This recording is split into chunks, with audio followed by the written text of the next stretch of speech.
सभी व्यूअर्स का वेलकम है वाईटी एडिटोरियल क्लास में, जहां पे हम कोशिश करते हैं इंग्लिश को उस तरीके से बेहतर बनाने की जो तरीका अक्सर जो है टॉपर्स फॉलो करते हैं। आपको मेरी अप्रोच से मैं सिखाने की कोशिश करता हूं, जिसमें ग्रामर, वोकेबलरी और कॉम्प्रिहेंशन तीनों के तीनों हम 40 मिनट के अंदर लर्निंग जो है ना पैक करने की कोशिश करेंगे। फटाफट से शुरू करेंगे उसी अंदाज में आज सुबह के फर्स्ट एडिटोरियल को, which is titled as take over fears. Economic editorial है, जैसा कि मैंने आपको बताया है। खास ध्यान दूंगा मैं इसके ऊपर जो लड़के लड़कियां बैंक्स की प्रिपरेशन कर रहे हैं, एसएससी की, और इकोनॉमी आज तक उन्होंने पढ़ी नहीं है, उनके ऊपर कोशिश करना। इस तरीके से पढ़ाऊंगा मैं, आपका इकोनॉमी एडिटोरियल पढ़ने में जो मन लगना है ना वो शुरू हो जाएगा। इसके बाद कह रहा टेक ओवर फियर्स, ऐसे फियर्स जो है रिलेटेड टेक ओवर से। अब ये टेक ओवर क्या होता है? आपके पास दूसरे किसी बंदे का कोई सामान पड़ा है, आपने क्या किया, अचानक से उसके ऊपर हाथ रख दिया, टेक कर लिया उसको, उसके ऊपर ओवर हाथ रख के आपने बोल दिया मेरा है ये। दादागिरी से, गुंडागर्दी से पोजेशन ले लेना किसी चीज़ का, ज़बरदस्ती किसी चीज़ को हथिया लेना, उसको कहते हैं टेक ओवर फियर्स। कह रहा अब इकॉनमी जो है फियर के अंदर है अपनी सरकार, क्योंकि चाइनीज़ कंपनियां अपने जो है ना सर्कमस्टेंसेस का फ़ायदा उठा के इंडिया का अपनी कंपनीज़ को टेक ओवर करना चाह रही हैं, खरीद रही हैं सस्ते दामों के अंदर। तो इसके ऊपर बना हुआ आज का एडिटोरियल बहुत अच्छा लिखा हुआ है। कह रहा a nuanced approach on Chinese investments using automatic route या route may have been better. कह रहा है एक न्यूएंस्ड अप्रोच है ना, एक ऐसी अप्रोच जो बिल्कुल डिटेल्ड होती, बिल्कुल, अब मैं आपको बताऊंगा कैसे यूज़ करना है इस वर्ड को, जो एकदम डिटेल में होती और ऐसी होती जो चाइना के हिसाब से बनी होती, चाइना की सिचुएशन को देखते हुए। कह रहा ऐसी खास अप्रोच जो है ना, न्यूएंस अप्रोच जिसको बोलते हैं, और किसके ऊपर? चाइनीज़ इन्वेस्टमेंट्स के ऊपर। और कौन सी चाइनीज़ इन्वेस्टमेंट है? जो कि यूज़ करती हैं ऑटोमेटिक राउट को, जो कि यूज़ करती हैं ऑटोमेटिक रास्ते को। कह रहा ऐसी अप्रोच है ना, मे हैव बीन, वो होती ही बेटर, बहुत अच्छी। समझ गए सेंटेंस को? सेंटेंस का सब्जेक्ट कौन है? अप्रोच। सेंटेंस की वर्ब कौन है? May have been. ऐसी अप्रोच ज़्यादा बेटर होती, मतलब ज़्यादा अच्छी होती, बेटर होती, कहने का मतलब ये। सब्जेक्ट और वर्ब पूरे एडिटोरियल के मार्क किए हुए हैं। सब्जेक्ट वर्ब आप देखोगे ना, ग्रीन और पिंक मैंने सब जगह किया हुआ है। इसको करने के पीछे मकसद ये नहीं होता मैं अपना टाइम ख़राब करूं, बहुत काम है करने को मेरे पास। करता मैं इसलिए हूँ क्योंकि ये पहला स्टेप है इंग्लिश की सीढ़ी का। जो लोग अटके हुए हैं पहले स्टेप पे, शुरुआत आपको यहाँ से करनी है, सब्जेक्ट और वर्ब को पकड़ करके काम अपना शुरू करना है। इसके बाद शुरू होते हैं रूल रट्टे। तो पहले तो ये आता है सबसे पहले, सब्जेक्ट और वर्ब कौन है सेंटेंस के अंदर, समझ गए? अब आ जाओ सेंटेंस के पीछे ही ग्रामर पे। न्यूआंस्ड, कौन सी चीज़ न्यूआंस होती है? ध्यान से देखना। न्यूआंस एक नाउन है, उसका मतलब होता है स्लाइट डिफरेंस किसी चीज़ का।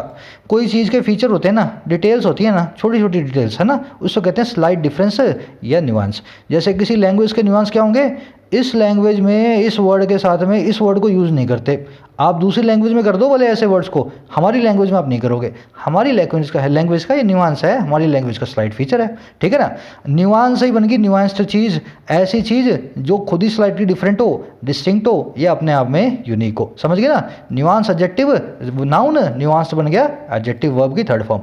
ठीक, अब मैं आपको यूज़ करके दिखाता हूँ, ऐसा ना लगे सर ने बता दिया, इसको यूज़ कैसे करते हैं। देखो, अ linguist is a person who studies nuances of a language. Linguist वो इंसान है जो स्टडी करता है लैंग्वेज की बारीकियों को, लैंग्वेज के न्यूआंसेस को, लैंग्वेज के फीचर्स और डिटेल्स को। समझ गए ना, न्यूआंसेस मतलब बारीकियां। और देखो, a baby is sensitive to the slightest nuances in his or her mother's voice. एक बेबी बहुत सेंसिटिव होता है हर किसी बारीक सी भी ना न्यूआंसेस जो होते हैं उसकी माँ के।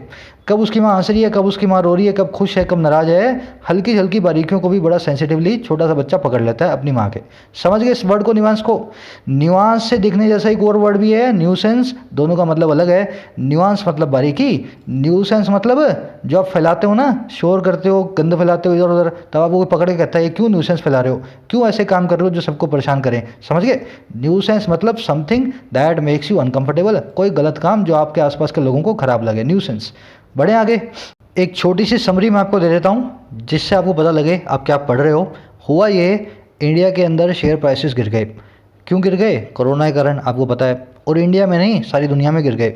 चाइना जो है ना ड्रैगन, उसका काम क्या है? हर चीज़ को निगल जाना। आपको पता होगा, मैं कोई हेट स्पीच नहीं दे रहा हूँ, चाइना का काम ये है, वहाँ की जो गवर्नमेंट है ना उसकी यही जो है साइकोलॉजी है। चाइना क्या करता है, जैसे ही ऐसा मौका मिलता है ना, वहाँ पे उन कंपनियों के शेयर खरीद लेता है। जिस देश में प्राइस गिरे हुए हैं वहाँ की कंपनियों को हथियाने की कोशिश करता है। जैसे अपने अभी एचडीएफसी के अंदर इसने बड़ी इन्वेस्टमेंट कर दी, एचडीएफसी की प्राइस गिरे हुए थे। अब गवर्नमेंट्स है ना दुनिया भर की समझ गई चाइना का गेम। वो क्या कर रही है दुनिया भर की गवर्नमेंट्स, पहले ऑस्ट्रेलिया ने, फिर न्यूजीलैंड ने, अब इंडिया ने चाइना के ऊपर उन्होंने जो है ना बैन लगा दिए। आप तो हमारी कंपनी में, हमारी किसी कंट्री की किसी कंपनी में तब इन्वेस्टमेंट करोगे जब तक हम आपकी इन्वेस्टमेंट को पास नहीं कर देते। ऐसे नहीं आप नेट बैंकिंग से पेमेंट करके कोई शेयर खरीद लो, पहले गवर्नमेंट के पास प्रपोजल आएगा आपका ऑनलाइन, गवर्नमेंट देखेगी देना है नहीं देना, उसके बाद आपको देगी। चाइना इससे बहुत तिलमिला भी गया है, उसने डब्ल्यूटीओ को जाकर के बोल दिया, कोरोना से सारी दुनिया जूझ रही है, इसको व्यापार की पड़ी है अभी भी। डब्ल्यूटीओ को जाकर के बोल रहा है कि मेरे से भेदभाव किया जा रहा है, मेरे से जो है ना पीछे छुड़ाया जा रहा है। अब इसके ऊपर अपना एडिटोरियल क्या कर रहा है, एक तो पहला काम आपने बहुत बढ़िया किया, इसको सबक सिखाना जरूरी है ना, नहीं तो ये पूरी दुनिया पे कब्जा जमाना चाहता है अपना। दूसरी चीज़ आपको अगर करना था ना, इसका मैक्सिमम बेनिफिट उठाना था इस बैन का। कैसे? कुछ चाइनीज़ कंपनियां ऐसी हैं जो इंडिया को सपोर्ट करती हैं, यहाँ पे इन्वेस्टमेंट करके नए प्लांट मशीनरी बनाती हैं, यहाँ के लोगों को रोज़गार देती हैं। ऐसी प्राइवेट इन्वेस्टमेंट्स जो है ना उनको आपको फ़िल्टर करना है, अलग से ले लेना है, क्योंकि वो इन्वेस्टमेंट्स ऐसी हैं जो हमारे लोगों को रोज़गार देंगी। और जो इनकी ख़राब इन्वेस्टमेंट्स हैं, जो इनकी गलत इरादे से इन्वेस्टमेंट है, उनको अलग फ़िल्टर करके आपको अलग तरीके से जो करना है उनको करो। तो कह रहा है एक लाठी से सबको मत तोलो, दिमाग लगाओ अपना, इससे फ़ायदा भी उठाओ और जहाँ आपको नुकसान लगे वहाँ पे इसको लाठी मार के भगा दो। समझ गए ना? ये अपने आज के एडिटोरियल की टोन। ज़्यादा आप डिटेल्स में देखोगे ड्यूरिंग द एडिटोरियल, एक दो ग्रामर कॉन्सेप्ट्स भी लेंगे हम। आज मैं कोशिश करूंगा इकोनॉमिक कॉन्सेप्ट्स है ना, ऐसे जो आपके जीएस में पूछे जाते हैं आपसे है ना, green field investment, brown field investment, ऐसी चीज़ों को हम उठाएंगे एक एक करके। चलो शुरू करें। समरी को लिखने की कोशिश करें 6 to 8 सेंटेंसेस के अंदर, जो है अपनी वीडियो की कमेंट सेक्शन के अंदर। जो लोग लिख रहे हैं वो बेहतर हो रहे हैं। मैं सबको जो है ना जो नहीं दे पाता हूँ सजेशंस, पर मैं देख जरूर पा रहा हूँ, कुछ लोग लिख रहे हैं 10-12 समरियाँ और उनकी समरीज बेहतर होती जा रही हैं। आप भी कोशिश करें, जरूर से समरी डालें। कह रहे the governments decision to ban foreign direct investments FDI through the automatic route from neighboring countries that share a land border of India has raised eyebrows। कह रहा सरकार का जो डिसीजन है ना बैन कर देने का, प्रतिबंध लगा देने का, सैंक्शंस लगा देने का, और किस पे? फॉरेन डायरेक्ट इन्वेस्टमेंट पे, एफडीआई पे, बाहर से सीधे सीधे जो पैसा हमारे देश में लगता है उसके ऊपर। और कैसे एफडीआई? कह रहा है ऑटोमेटिक रूट के थ्रू, जो नेट बैंकिंग के थ्रू, इंटरनेट रूट के थ्रू, जो भी एफडीआई आती है उसके थ्रू जो इन्वेस्टमेंट आ रही है उस पर बैन लगा देने का। अच्छा, इन्वेस्टमेंट कहाँ से आ रही है, एफडीआई कहाँ से आ रही है? फ्रॉम नेबरिंग कंट्रीज़, हमारे पड़ोस के देशों से। अच्छा, कौन से पड़ोसी देश? कह रहा है that share a land border, जो कि शेयर करते हैं एक लैंड बॉर्डर को हमारे देश से सटे हुए हैं। और किसके साथ? विद इंडिया, हमारे देश के साथ। कह रहा है ये डिसीजन जो है ना हैज़ रेज्ड आईब्रोज, इस डिसीजन ने कई लोगों की भौहें चढ़ा दी हैं, कई लोगों के आईब्रोज को रेस कर दिया है। सेंटेंस समझ गए ना? सरकार ने दिमाग लगाया, चाइना के बारे में नहीं बोला हमें चाइना की नहीं चाहिए। सरकार ने यूँ बोला जो जो कंट्री हमारे साथ लैंड डिस्प्यूट के अंदर है, चाहे वो बांग्लादेश है, चाहे पाकिस्तान है, चाहे चाइना है, हमारे साथ जो कंट्री लैंड डिस्प्यूट में है ना उसकी इन्वेस्टमेंट को हम जो है छानबीन करके देखेंगे। मतलब चाइना पे ऐसे जो है टेढ़ा निशाना कसा है सरकार ने। तो कह रहे जो डिसीजन था बैन करने का एफडीआई को ऑटोमेटिक रूट से नेबरिंग कंट्रीज से जो कि शेयर करती हैं एक लैंड बॉर्डर को इंडिया के साथ, ये डिसीजन रेज कर चुका है आईब्रोज को। कई लोगों की भौहें तन गई है, कई लोगों को इससे खुजली हो रही है। सेंटेंस को समझ गए? रेज द आईब्रो का मतलब ये होता है किसी की जो है ना परेशानी आना किसी को, ये एक इडियम है। अब इसके अंदर सब्जेक्ट वर्ब तो आपने पकड़ ही लिया है, एक इकोनॉमिक कॉन्सेप्ट है, मैं आपको बता देता हूँ ताकि आपको याद रहे। दो तरह की इन्वेस्टमेंट होती है किसी दूसरी कंपनी में, आपको इकोनॉमिक एडिटोरियल्स में काम आएगा ये कॉन्सेप्ट। एक तो होती है एफडीआई, एक होती है एफआईआई। एफडीआई का मतलब क्या है? फुल फॉर्म याद रखना है इसकी, फॉरेन डायरेक्ट इन्वेस्टमेंट। एफआईआई का मतलब क्या है? Foreign institutional investment. अब इनका मतलब क्या होता है? मैं यहाँ से अमेरिका की कंपनी का कुछ खरीदना चाह रहा हूँ, मान लो उसका एक प्लांट खरीदना चाह रहा हूँ मैं चाहता हूँ ये प्लांट को मैं ऑपरेट करूँ, कल से कंपनी का नाम हो, ऑपरेट मैं करूँ अपने खर्चे के ऊपर, जो कमाई निकले वो मेरी हो उस प्लांट से। समझ गए? अब उसको खरीदने के दो तरीके हैं, या तो मैं क्या करूँ उस कंपनी को फ़ोन करके बोलूँ भाई साहब ये प्लांट कितने का है, मेरे को खरीदना है। वो बोले जी इतने का, मैंने पैसे दिए नेट बैंकिंग से, प्लांट के अंदर अपने आदमी भेज दिए, अपना काम शुरू कर दिया, सारा पैसा चुका दिया, उनको बोल दिया आज से छुट्टे हो जाओ, ये प्लांट मेरा है। समझ गए? इसको कहते हैं एफडीआई, ऑटोमेटिक रूट से हुआ है, मैंने किसी से ज़्यादा बातचीत नहीं की, सीधा कंपनी से काम किया और कंपनी से मेरी बातचीत होकर के प्लांट को खरीद लिया। दूसरा काम क्या है? मैं उस कंपनी को, अब प्लांट नहीं मिलेगा मुझे, उस कंपनी का ओवरऑल शेयर मुझे मिल सकता है। वो कैसे? अमेरिका का जो डाउ जोन्स है, जो वहाँ का S&P है, जो वहाँ का शेयर बाजार है, उसमें उस कंपनी के शेयर खरीद लूँ मैं। अब उससे क्या होगा, उस कंपनी का डायरेक्ट मुझे ना कंट्रोल नहीं मिलेगा, पर उसका एक हिस्सेदार मैं बन जाऊंगा। जैसा वो कंपनी परफॉर्म करेगी उसका हिस्सेदार जो है एक मैं भी बन जाऊंगा। FII जो है हर कंपनी चाहती है। FDI के अंदर कंपनियों को डर लगता है, खासकर हमारी गवर्नमेंट को चाइनीज़ सरकारों से, चाइनीज़ सरकारी कंपनियों से, क्योंकि कल को वो HDFC बैंक को ऑपरेट करने लग जाए यहाँ पे आकर के और कह दे जी हम तो चाइनीज़ को देंगे लोन, किसी इंडियन को लोन नहीं देंगे, समझ गए ना। इसलिए FDI से सरकार डरती है, क्योंकि आप कब्जा कर लोगे हमारी कंपनियों में यहाँ करके। तो ध्यान रखें दोनों को, दोनों में ये फ़र्क होता है FDI और FII में। कह रहे this is mainly because the move is seen as aimed at Chinese investors who could exploit cheap valuations in the depressed economic conditions post lockdown। कह रहे ये दिस इज मेनली, ये ऐसा इसलिए है, मेनली इस प्रकार से है क्योंकि बिकॉज ये जो हरकत है ना, मूव, ये देखी जाती है इस सीन, और कैसे देखी जाती है, एम्ड एट होती हुई, इसके निशाने पे होते हुए, और क्या, चाइनीज इन्वेस्टर्स, चाइना के इन्वेस्टमेंट करने वाले लोग। और कौन लोग हैं वो, कह रहा हु कुड एक्सप्लॉइट, जो कि नाजायज़ फ़ायदा उठा सकते थे, किसका, चीप वैल्यूएशंस, हमारे यहाँ के सस्ते प्राइसेस का, वैल्यूएशन का, कंपनी के प्राइस गिर गया ना, और किस में, in the depress economic conditions, ऐसी इकोनॉमिक कंडीशंस में जो स्ट्रेस के अंदर हैं, डिप्रेस्ड हैं, और कब, पोस्ट लॉकडाउन, लॉकडाउन के बाद। अच्छा क्यों करेंगे exploit, to pick up equity interest, pick up करने के लिए, उठाने के लिए शेयर के इंटरेस्ट को, इक्विटी के इंटरेस्ट को। इंटरेस्ट क्या होता है, आपकी किसी चीज़ में रुचि, इक्विटी आप जानते हैं, समझ गए ना, शेयरों का अपना इंटरेस्ट उठा लेंगे किसी जो है कंपनी के अंदर, और कौन सी कंपनी में, इन सेलेक्ट कंपनीज, कुछ खास कंपनियों में, कुछ बड़ी कंपनीज के अंदर। सेंटेंस में रिपीट कर देता हूँ, उसके बाद इसमें ग्रामर रूल्स हैं, उसके ऊपर आएंगे। ऐसा मेनली इसलिए हुआ है, लोगों को खुजली इसलिए आ रही है, बिकॉज क्योंकि इस मूव को देखा जा रहा है इस तरह से एज कि ये एम्ड एट है चाइना के इन्वेस्टर्स के ऊपर, और वो इन्वेस्टर्स जो कि नाजायज़ फ़ायदा उठा सकते हैं कंपनियों की चीप वैल्यूएशंस का, इस स्ट्रेस के नीचे, पोस्ट जो स्ट्रेस के नीचे आई जो कंडीशंस है हमारी आर्थिक कंडीशंस लॉकडाउन के बाद। और क्यों उठा सकते हैं, ताकि वो पिकअप कर लें इक्विटी इंटरेस्ट को, ताकि वो एक्वायर कर लें हिस्से को हमारी कंपनीज के अंदर। और कौन सी कंपनियां, सेलेक्ट कंपनियां, कुछ खास कंपनियों के अंदर। अब समझ गए सेंटेंस को। अगर आप इसमें ध्यान से देखोगे सब्जेक्ट वो पकड़ने के बाद, तो कुछ बचा नहीं है समझने के लिए आपके लिए। एम के बाद में एम्ड मैंने आपको बताया हमेशा अपने बाद ऐड लेता है, एम्ड एट ही होता है, एम्ड ऑन, एम्ड अबाउट आप नहीं लिखते, एम्ड एट लगाते हैं आप, फिक्स प्रपोजिशन है, ऐसा यूज़ करना है आपको। एक्सप्लॉइट वर्ड का मतलब होता है किसी का नाजायज़ फ़ायदा उठाना, फ़ायदा उठाना पर नाजायज़ फ़ायदा उठाना। The manager try to exploit the new training by making work till late. Manager ने फ़ायदा उठाने की कोशिश की नए ट्रेनिंग की, रात को देर तक उससे काम करवा के, देर तक बिठाए रखा होगा, उसको घर नहीं जाने दिया होगा, नया था, सोचा नौकरी छोड़ कर जाएगा नहीं, तो उसने उसको एक्सप्लॉइट किया, समझ गए ना। अगर आपको किसी का जायज़ तरीके से फ़ायदा उठाना है ना, उसके लिए अपने पास अलग वर्ड है, टैप बोलते हैं या यूटिलाइज बोलते हैं, TAP, टैप करना। आगे आएगा ये वर्ड, इसलिए मैं पहले ही बता रहा हूँ आपको। दूसरी चीज़ सिलेक्ट। अभी आपका सवाल आएगा मेरे पास, सिलेक्ट और सिलेक्टेड में क्या फ़र्क होता है सर। कहीं कहीं आप सिलेक्ट देखोगे, कहीं कहीं आप सिलेक्टेड देखोगे। ध्यान से देखना, अगर आपने इसे पकड़ लिया आपने इसको, तो ज़िंदगी भर नहीं भूलोगे आप सिलेक्ट और सिलेक्टेड में क्या फ़र्क होता है।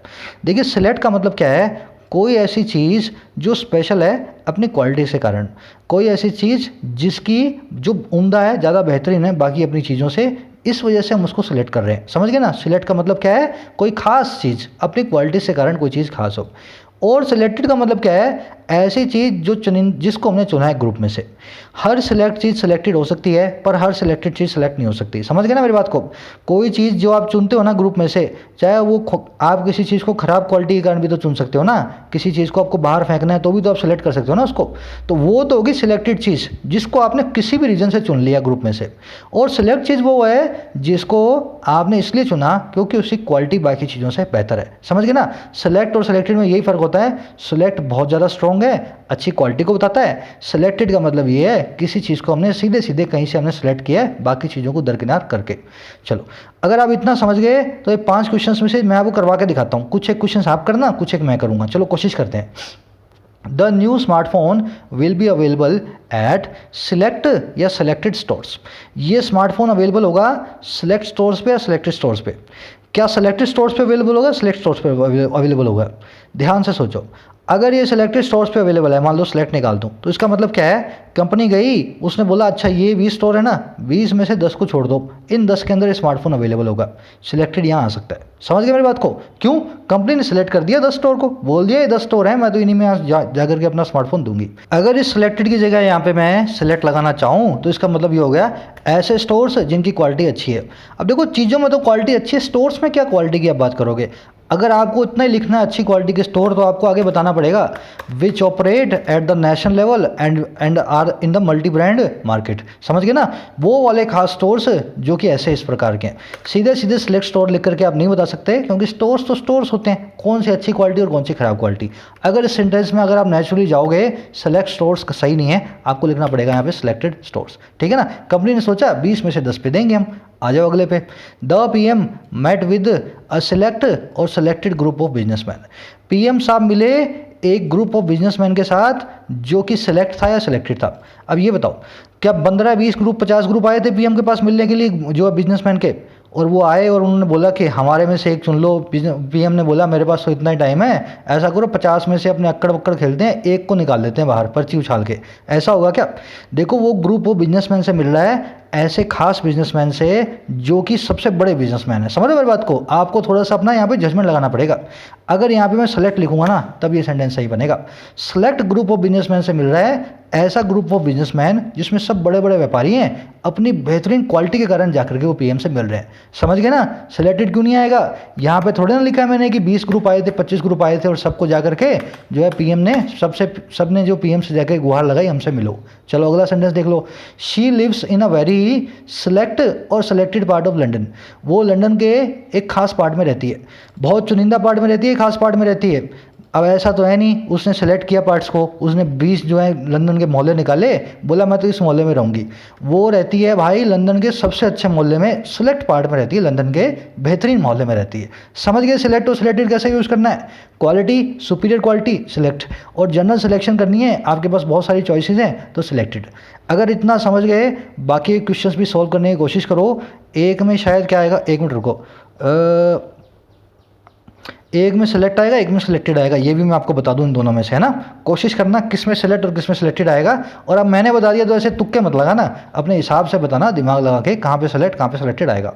सिंपल कॉन्सेप्ट है, अच्छा कॉन्सेप्ट है, एक बार में समझ में आने वाला है, और सेंटेंस इंप्रूवमेंट के अंदर पूछा जाता है एग्जाम के अंदर। ठीक है, चलो बढ़ते हैं आगे। कह रहा है India is not alone in this fear of opportunistic takeovers as press note 3 2020 series of commerce ministry described it.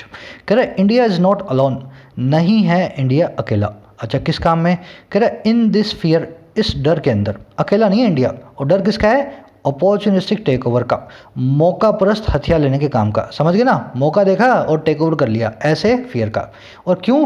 कह रहा है क्योंकि जो प्रेस नोट 3 आया है ना, किसका? कॉमर्स मिनिस्ट्री का, डिस्क्राइब इट। जैसा कि, क्योंकि नहीं, यहाँ पे एज लगा टेक ओवर के लिए। कह रहा है जिसको प्रेस नोट 3 ने कॉमर्स मिनिस्ट्री के ऐसा डिस्क्राइब भी किया। अपोजिस्टिक टेक ओवर जो है ना, ऐसा ही उसने बोला प्रेस नोट में, इसको हम ब्लॉक करने की कोशिश कर रहे हैं। सेंटेंस समझ गए? अपोजिस्टिक वर्ड आप समझ जाएं, जो अपॉर्चुनिटी का फायदा उठाए, मौका परस्त बोलते हैं हिंदी में। एक बहुत अच्छी प्रोवर्ब है इंग्लिश की अपॉर्चुनिटीज पे, मैंने आपसे शेयर करना सोचा, थोड़ी हंसी वाली भी है। An opportunist is the person who accidentally falls into a river and comes out after taking a bath. एक अपॉर्चुनिस्ट, एक मौका परस्त वो आदमी है जो गलती से नदी में गिर जाता है और फिर नहा करके बाहर निकलता है। सोचा ना, चलो गिरी गए तो नहा ही लेते हैं ना, मौका परस्त इसको बोलते हैं। प्रोवर्ब है इंग्लिश की। चलो आगे बढ़ते हैं। कह रहा है Italy, Spain, France and Australia have already taken similar actions to protect their businesses from foreign investors. कह रहा है ये जो चारों देश है ना, स्पेन, फ्रांस, इटली, ऑस्ट्रेलिया, ये भी उठा चुके हैं ऐसे ही सिमिलर एक्शंस को, ऐसा ही काम, ये कदम भी उठा चुके हैं। अच्छा क्यों उठाया इन्होंने? प्रोटेक्ट करने के लिए अपने यहाँ के बिजनेसेस को, व्यापारी को। अच्छा किससे प्रोटेक्ट करना है? प्रोटेक्ट के बाद में आप फ्रॉम लगा के बताते हैं जिससे प्रोटेक्ट करना होता है। From foreign investors, foreign investors से प्रोटेक्ट करने के लिए। अच्छा ये इन्वेस्टर्स कौन से हैं फॉरेन वाले? कह रहे हैं fishing for distressed entities in need of cash in post covid scenario. ये वो इन्वेस्टर्स हैं जो फिशिंग कर रहे हैं, जो जाल में फंसाने की कोशिश कर रहे हैं मछलियों को। और कौन सी मछलियाँ ये? डिस्ट्रेस एंटिटीज़ वाली, ऐसी एंटिटीज़ जो स्ट्रेस के अंडर हैं। अच्छा स्ट्रेस के अंडर क्यों है? In need of cash, cash की नीड के कारण। अच्छा कब? पोस्ट कोविड-19 सिनेरियो के अंदर, कोविड-19 के लॉकडाउन के ख़त्म होने के बाद। सेंटेंस एक बार रिपीट कर दूं, फिर आप इसका मतलब अच्छे से समझ जाओगे। चारों कंट्रीज़ ऐसे ही कदम उठा चुकी हैं महफूज करने के लिए अपने व्यापारों को उन फॉरेन इन्वेस्टर्स से जो कि फिश कर रहे हैं, जो कि जाल में फंसाने की कोशिश कर रहे हैं ऐसी डिस्ट्रेस एंटिटीज़ को जो कि पैसे की नीड में हैं कोविड-19 के सिनेरियो के बाद में, पोस्ट कोविड-19 सिनेरियो। समझ गए ना, पैसे की कमी है, चाइना वाले आके बोलते हैं हमसे ले लो, है ना, ऐसा बोल के कंपनी खरीद लेते हैं। अब देखने वाली चीज़ इसके अंदर क्या है, ये फिशिंग क्या बता रहा है, ये लगा इन्वेस्टर्स के लिए। कौन से इन्वेस्टर्स, जो कि फिशिंग कर रहे हैं किसके लिए, डिस्ट्रेस एंटिटीज़ के लिए। ये जो है ना, मैं आपको वर्ब की आईएनजी फॉर्म कब जो है एडजेक्टिव बन जाती है और कब वर्ब की थर्ड फॉर्म एडजेक्टिव बन जाती है, इस पर मैं अलग से वीडियो करूंगा, 1-2 दिन में रुकना अच्छे से ना, अपने इसको अलग से करने की कोशिश करेंगे। मैं इसको आज यहाँ पे नहीं ले रहा हूँ, ठीक है ना। ये एडजेक्टिव है, सिर्फ इतना समझ लें, इन्वेस्टर्स के लिए लगा है। अलग वीडियो में आपको बताऊंगा यहाँ पे फिस्ट क्यों नहीं आया ना, फिशिंग की जगह। दूसरी चीज़, ये रीड चाइनीज़ क्या है यहाँ पे, ये फॉरेन इन्वेस्टर्स की ताक में आकर के सारी दुनिया जो है ना उनकी आड़ में चाइनीज़ इन्वेस्टर्स की बात कर रहे हैं। समझ गए ना मेरी बात को। रीड चाइनीज़ का मतलब क्या है, हमने जो भी लिखा उसको छोड़ो, आप तो चाइनीज़ की बात करो, हम चाइनीज़ की बात कर रहे हैं मेनली लुके छुपे तरीके से। कह रहा है India's investment in India, China's investment in India has been on a sharp upcurve in the last 5 years. China की जो निवेश है हमारे देश में वो रहा है बहुत ही शार्प, बहुत ही दिखे अप कर्व में। अप कर्व क्या होता है, कर्व आपने देखा था कल मेरे साथ, ग्राफ, अप मतलब ऊपर। तो इन्वेस्टमेंट का ग्राफ जो है शार्पली ऊपर की तरफ बढ़ता जा रहा है पिछले 5 साल में इंडिया के अंदर चाइना का। अब ये बताएगा आपकी फेवरेट ब्रांड्स सबके सब चाइनीज़ हैं। कह रहा according to a Brookings India study the total current plan investment by Chinese entities is over $26 billion. इस स्टडी के हिसाब से, अकॉर्डिंग टू मतलब इसके हिसाब से, और क्या करिए स्टडी कि टोटल जो प्लान्ड और करंट इन्वेस्टमेंट है ना चाइनीज एंटिटीज़ की, चाइना के बिजनेसेस की, वो कितनी है, 26 बिलियन से ज़्यादा, $26 बिलियन से ज़्यादा। समझ गए ना, इतना इन्वेस्टमेंट पैसा जो है चाइना का लगा हुआ हमारे देश में। कह रहे Chinese capital is invested not just in brick and motor industries but in technology and fintech startup where Alibaba and Tencent have funded a host of Indian names such as Paytm, Swiggy, Ola, Zomato and Big Basket। बहुत simple sentence है, लंबा लिखा हुआ है। China की जो पूंजी है वो इन्वेस्टेड है, वो जो है पैसिव वॉइस के अंदर इन्वेस्ट हो चुकी है। और कहाँ पे, ना महज, not just brick and motor industry में। ये इंडस्ट्री मैं आपको बाद में बताऊंगा, इकोनॉमिक कॉन्सेप्ट है, पहले आप देख लो, एक इंडस्ट्री है ये। कह रहे ना केवल इस इंडस्ट्री के अंदर बट ऑल्सो, बट कहाँ पे, टेक्नोलॉजी और फिनटेक स्टार्टअप्स में, ऐसी कंपनियों में जो टेक्नोलॉजी और फाइनेंस और टेक्नोलॉजी को मिक्स करने वाले स्टार्टअप्स हैं। स्टार्टअप क्या होते हैं, नया नया धंधा, नया नया व्यापार। अच्छा कैसे, कह रहे जहाँ अलीबाबा और टेंसेंट, ये अलीबाबा और टेंसेंट नाम की कंपनियां फंड कर चुकी हैं बहुत सारे इंडियन नेम्स को, जो कि सारे के सारे ये हैं, है ना, ऐसी कंपनीज को ये फंड कर चुके हैं। समझें इस सेंटेंस के पीछे की चीज़ों क्या कहना चाह रहा है। पहली चीज़ तो आप ये देखें, ब्रिक एंड मोटर इंडस्ट्री क्या होती है। देखिए ब्रिक एंड मोटर का मतलब क्या होता है, ब्रिक मतलब ईंट, मोटर मतलब सीमेंट। सीमेंट और ईंट का मतलब क्या है, घर की बात कर रहे हैं। ब्रिक एंड मोटर जनरली हम बोलते हैं किसी घर को, किसी बिल्डिंग को। पहली चीज़ तो आप ये समझे।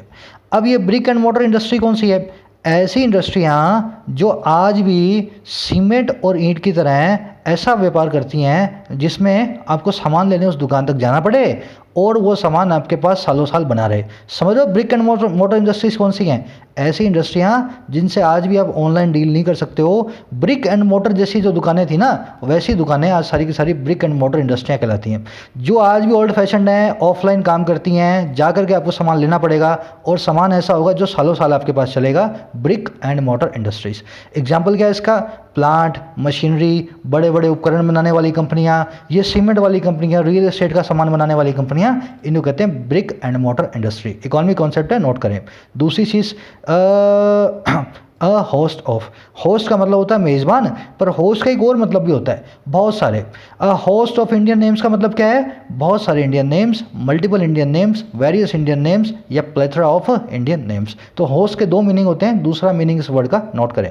अब मेरे ख्याल सेंटेंस को आप समझ गए होंगे, सिर्फ ऐसी इंडस्ट्री में नहीं लगा हुआ, इसने ये जो ऑनलाइन काम करने वाली जो कंपनी है ना उसके अंदर भी बहुत पैसा लगाया हुआ है। ये एक तो पबजी वाली कंपनी टेंसेंट और दूसरा ये अलीबाबा जैकमा वाला, इन्होंने सारी कंपनियों में पैसा लगा करके खरीद रखा इन कंपनियों को।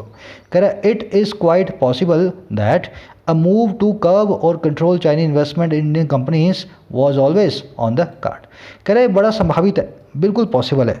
और क्या चीज़ कि एक मूव है ना, एक हरकत है, एक जो आपका प्लान था कंट्रोल में करने का या कर्व करने का, नकेल कसने का या अपने कंट्रोल में लेने का, चाइना की इन्वेस्टमेंट को इंडिया की कंपनीज़ में, ये जो प्लान था ना मूव, ये हमेशा से ही कार्ड्स पे था, ये हमेशा से ही सरकार की नज़र में था, हमेशा से ही अंडर कंसिडरेशन था। कह रहा बड़ा पॉसिबल है, कह रहा एंड दैट कोविड-19 was a good excuse to pull the trigger. और जो कोविड-19 था ना, वो एक अच्छा एक्सक्यूज़ था, सही बहाना था ट्रिगर को पुल कर देने का। पुल द ट्रिगर करने का मतलब क्या है, मैं किसी पे गोली चलाने से पहले सोच रहा हूँ, एक बहाना मिल गया, मैंने पुल द ट्रिगर कर दिया। जो काम मैं करना चाह रहा था उसको अंजाम दे दूं तो उसको कहते हैं पुल द ट्रिगर। अब यहाँ पे गोली वोली नहीं है, बंदूक नहीं है, किसी काम को अंजाम देना। तो कह रहा बड़ा पॉसिबल है, सरकार पहले से सोच रही है उस चीज़ को, लेकिन बहाना मिल गया कोरोना का और इस काम को अंजाम दे दिया। अब इस सेंटेंस में देखने वाला जो फ्रेज आया under the on the cards, इसको अंडर कंसिडरेशन बोलें या ऑन द टेबल भी कई जगह लिखा होगा, on the cards on the table. बढ़ते आगे, कह रहा there has always been unease over the fact that there is a thin line that divides the state sector from private enterprise in China। अब इस लाइन में समझा रहा है क्यों चाइना से सब घबराते हैं। हमेशा से ही एक अनईज वहाँ पे बना हुआ है, एक परेशानी का माहौल सा बना हुआ है।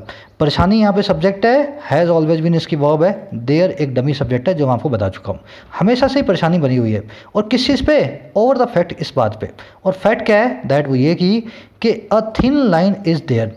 अ थिन लाइन मतलब बहुत पतली सी लाइन है एक वहाँ पे, और कौन सी लाइन है, कह रहा है दैट डिवाइड्स, जो कि डिवाइड करती है, बांटती है दो हिस्सों में। और किस किस को, स्टेट सेक्टर को, सरकारी सेक्टर को, फ्रॉम प्राइवेट एंटरप्राइजेस, प्राइवेट कंपनियों से, इन चाइना, चाइना के अंदर। कह रहा हमेशा से ही एक अनईज बनी हुई है कि चाइना की प्राइवेट और सरकारी कंपनियों में ज़्यादा फर्क नहीं है, सरकार किसी भी कंपनी को जो है अपना बना सकती है कभी भी। कह रहा and several companies there trace linkage back to the security apparatus of that country. और बहुत सारी कंपनियां जो है ना, सेवरल कंपनियां वहाँ पे ट्रेस करती हैं लिंक को, उनका लिंक बना हुआ है, और बैक किससे बना हुआ है पीछे, सिक्योरिटी मशीनरी के साथ, उस कंट्री के, उस जो है देश की।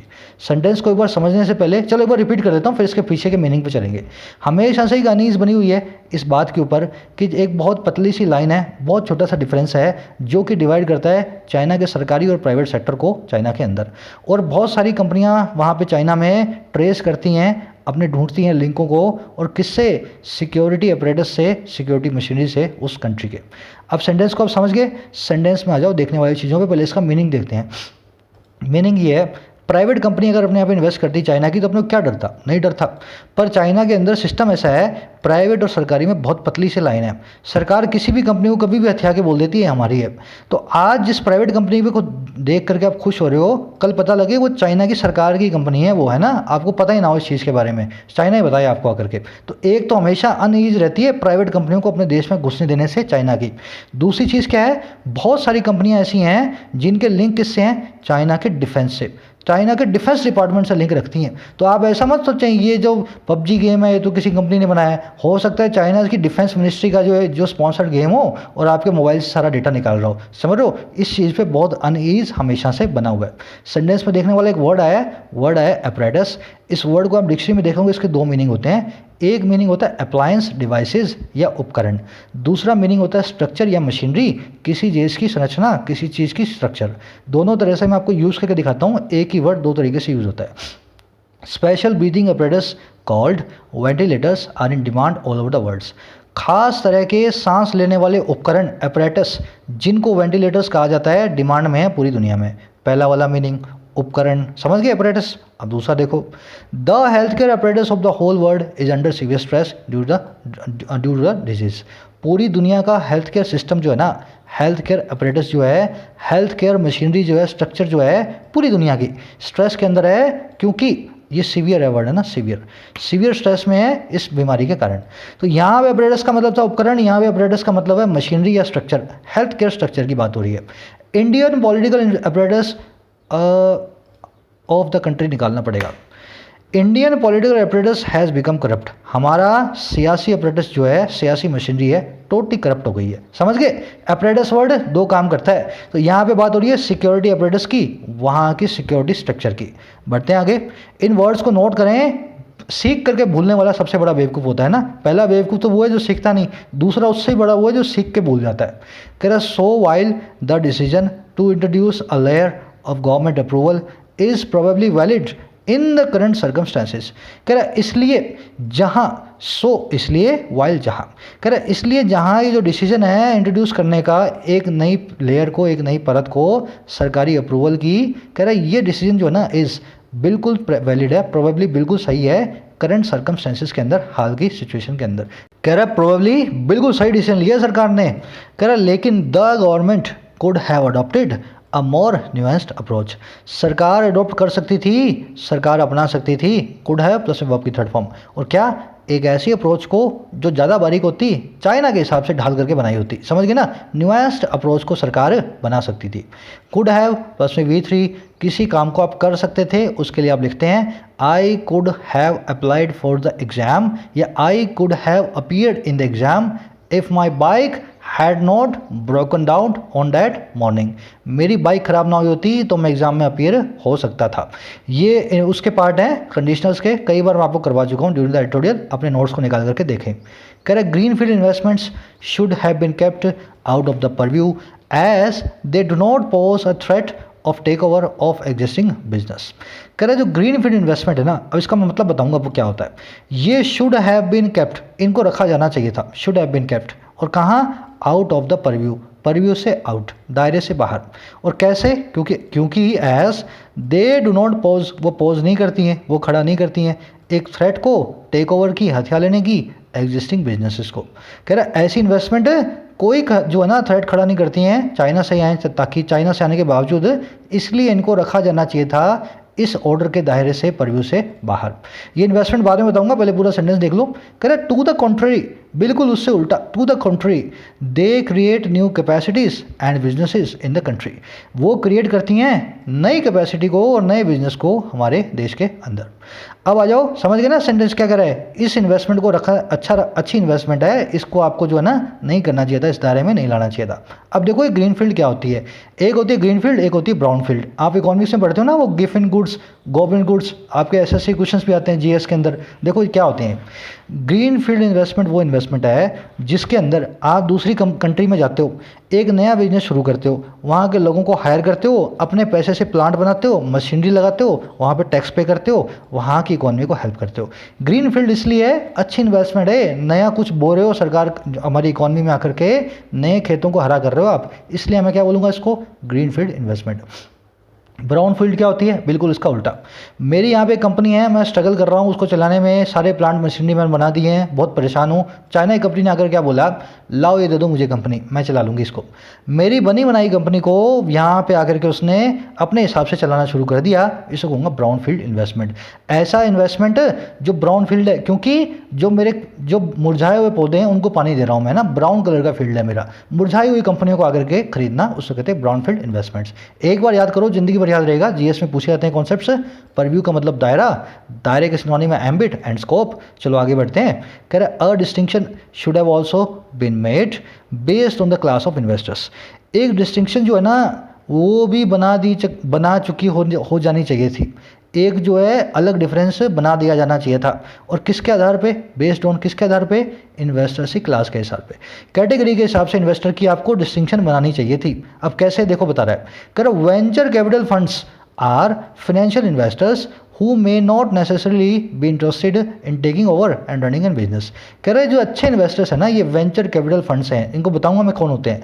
कह रहे ये जो अच्छे वाले इन्वेस्टर्स हैं ना, ये वो फाइनेंशियल इन्वेस्टर्स हैं जो जरूरी नहीं है इंटरेस्टेड हो टेक ओवर करने में और चलाने में एक बिजनेस को।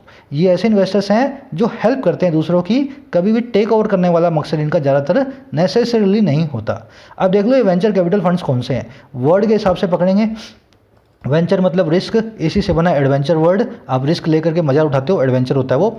वेंचर कैपिटल फंड्स वो हैं जो लोग रिस्क लेकर के अपने कैपिटल से फंड करें। मतलब क्या है, एक छोटा सा बिजनेस मैंने खोला जो बिल्कुल चला नहीं है, अभी मैंने सोचा है सिर्फ, मेरे पास पैसा नहीं है, आप आओ और बोलो ये पकड़ो 10 लाख रुपए और चलाओ इस बिज़नेस को, इसके बदले में इस बिज़नेस की 50% ओनरशिप मेरी, आपने कमाई खाई तो कमाई मेरी, घाटा खाया तो घाटा मेरा। समझ गए? वेंचर कैपिटल वो लोग हैं जो अपनी जेब से रिस्क लेकर के दूसरे देश के किसी कंपनी को जाकर के बोलते हैं तुम काम करना चाहते हो, लो काम शुरू करो, हमारे पैसे से काम शुरू करो। ये लोग वो हैं जो हेल्प करते हैं यहाँ के लोगों को, ना कि हमारे देश के अंदर बिजनेस हथियाने आए हैं। कह रहा है ऐसी कैटेगरी को भी आपको अलग करना चाहिए था। लंबा तो नहीं हो रहा ना, मैं कोशिश कर रहा हूँ उस तरीके से समझाने की जो एक 100% जो है ना आपको अंडरस्टैंडिंग से आना चाहिए, किसी भी आरसी पैसेज को समझना है ना। इकोनॉमिक्स वाले समझ पाते हैं, आप आर्ट साइंस वाले नहीं पढ़ पाते हो। कह रहा while the FDI route has been plugged it is not clear what happens to the investments that come through the market route. कह रहा जहाँ एफडीआई रूट जो है वो प्लग कर दिया गया है, एफडीआई का जो रास्ता है उसको भर दिया गया है। प्लग करने का मतलब क्या है? रास्ते को किसी चीज़ को भर देना। कह रहा उसको बंद कर दिया हमने, पर कह रहा ये साफ नहीं है क्या होगा, व्हाट हैपन्स, क्या होने वाला है उस इन्वेस्टमेंट को जो मार्केट रूट से आई है। मैंने आपको ऊपर बताया था फॉरेन इंस्टीट्यूशन इन्वेस्टमेंट, जहां मार्केट में स्टॉक मार्केट से शेयर खरीदते हैं। तो कह रहे जो शेयर खरीद के इन्वेस्टमेंट आई है उसके साथ अभी भी क्लैरिटी नहीं है होम मिनिस्ट्री किस तरह से कॉमर्स मिनिस्ट्री ट्रीट करेगी।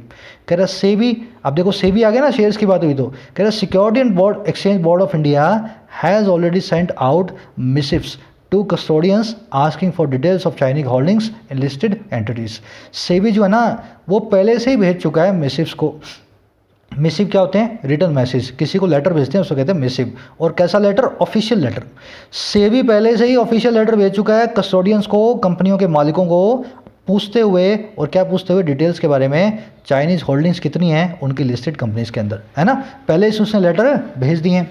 आस्किंग यहाँ पे प्रेजेंट पार्टिसिपल है, कस्टोडियंस के लिए नहीं लगा, सेबी के लिए लगा है। सेबी जो कि लेटर भेज चुका है, इस काम को एक साथ करते हुए, दो काम एक साथ हो रहे हैं। एक तो वो लेटर भेज रहा है और उसी लेटर में पूछ रहा है आपकी डिटेल्स क्या है ना, साइमल्टेनियस एक्शन प्रेजेंट पार्टिसिपल। कह रहा है how will this be regulated, किस तरीके से इसको रेगुलेट किया जाएगा, किस तरीके से इस पे लगाम लगाई जाएगी। कह रहा एंड अगेन, और एक बार फिर, what happens to FDI that comes in through entities registered in countries that do not share a land border of India. और कह रहा क्या होने वाला है उस फॉरेन डायरेक्ट इन्वेस्टमेंट से जो कि आती है, कम्स इन आती है बजाय जरिए उन एंटिटीज़ के, उन बिजनेसेस के जो रजिस्टर्ड हैं उन देशों में, जो कि नहीं शेयर करते हैं एक लैंड के बॉर्डर को इंडिया के साथ, लेकिन but which may trace their beneficial ownership to China, जो कि ट्रेस करते हैं, जिनसे लिंक बिठाया जा सकता है उनकी बेनिफिशियल ऑनरशिप का चाइना के साथ।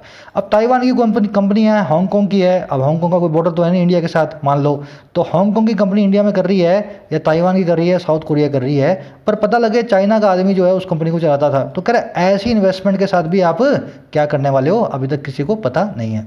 रजिस्टर्ड क्या है? अचानक से V3 है, किसके बारे में बता रही है? रजिस्टर्ड एंटिटीज़ के बारे में बता रही है। वो एंटिटीज़ जो कि रजिस्टर्ड है ना, जो कि रजिस्टर्ड है ऐसी कंट्रीज़ के अंदर। बाकी सब्जेक्ट वर्ब आप मिलाओगे तो कुछ बचा नहीं है, दैट भी लग गया, विच भी लग गया, रिलेटिव प्रोनाउन दोनों एक ही सेंटेंस के अंदर आ गए। कह रहा and now that the wall has been raised, approvals should be quick for investment proposals in the technology startup space. कह रहा अब जबकि, नाउ दैट, अब जबकि दीवार को रेस कर दिया जा चुका है, दीवार को खड़ा कर दिया जा चुका है, अप्रूवल्स जो है ना, किस लिए? इन कंपनीज की इन्वेस्टमेंट के लिए। अप्रूवल्स हो ना वो होने चाहिए बड़े फास्ट, और किस लिए? इन्वेस्टमेंट के प्रपोजल्स के लिए, टेक्नोलॉजी के स्टार्टअप स्पेस में। टेक्नोलॉजी कंपनी में जो भी इन्वेस्टमेंट आए उसके लिए अप्रूवल जो है सरकार का बड़ा क्विक, फास्ट, हेडेंड, एक्सपीडिशियस होना चाहिए। कह रहा वेयर, जहाँ पे देखो स्टार्टअप स्पेस की बात कर रहा है टेक्नोलॉजी के, कह रहा जहाँ पे cash burn is high, cash बड़ी जल्दी खर्च होती है, कैश बड़ी जल्दी बर्न होती है। कह रहा and existing investors are often tapped for a top up investment, हाल में जो इन्वेस्टर्स है ना, हाल में जिन लोगों ने इन्वेस्ट किया हुआ है, अक्सर उन्हीं को इस्तेमाल में लिया जाता है इन्वेस्टमेंट को टॉपअप करने के लिए। टॉपअप तो आप जानते हैं ना, रिचार्ज करते हैं ना, टॉपअप थोड़ा सा बैलेंस चलवा देते हैं।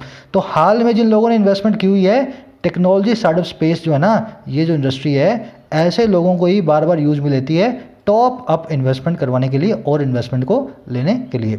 सेंटेंस में आप ध्यान से देखो तो टैप वर्ड आ गया, जो मैंने आपको ऊपर बताया था, यूज इन पॉजिटिव वे। गलत वे में करोगे तो एक्सप्लॉइट, सही वे में करोगे तो टैप, इसको कहते हैं यूटिलाइज। मेरे ख्याल से कोशिश की है मैंने उन लोगों को अंडरस्टैंडिंग देने की जिन्होंने आज तक इकोनॉमिक्स नहीं पढ़ी है। इस तरीके से इकोनॉमिक्स एडिटोरियल पढ़े जाते हैं, और नहीं पढ़ने की वजह से आपको ये जो ना अनइंटरेस्टिंग फील होते हैं, आपको ऐसा फील होता है कि मैं इनको पढ़ ही नहीं सकता, मैं आरसी क्वेश्चन कैसे सॉल्व करूँगा। अगर आप बैंक की तैयारी कर रहे हो और ये नहीं पढ़ पाते हो तो आप गलत धंधे में हो, सही धंधे में आओ। कोशिश कर रहा हूँ मैं आपके हाथ पकड़ के लाने की। मेरे साथ पढ़ो कुछ एडिटोरियल्स इकोनॉमी से रिलेटेड, पुराने नए आपके कॉन्सेप्ट्स दुरुस्त होंगे, ज़रूर आप अच्छा करोगे अपने फ्यूचर के अंदर। इजाज़त दें, अगली वीडियो तक के लिए ज़रूर से कमेंट सेक्शन में समरी और जो 2 सवाल मैंने आपसे पूछे उनके जवाब डालें। लाइक्स में कंजूसी ना बरतें, आप सभी से गुजारिश है मेरी। सबको बताएं ये चैनल जितना आपका चहेता है, बाकी लोगों को भी पता लगे, आपके लाइक्स काउंट से ही पता लगता है। Signing out.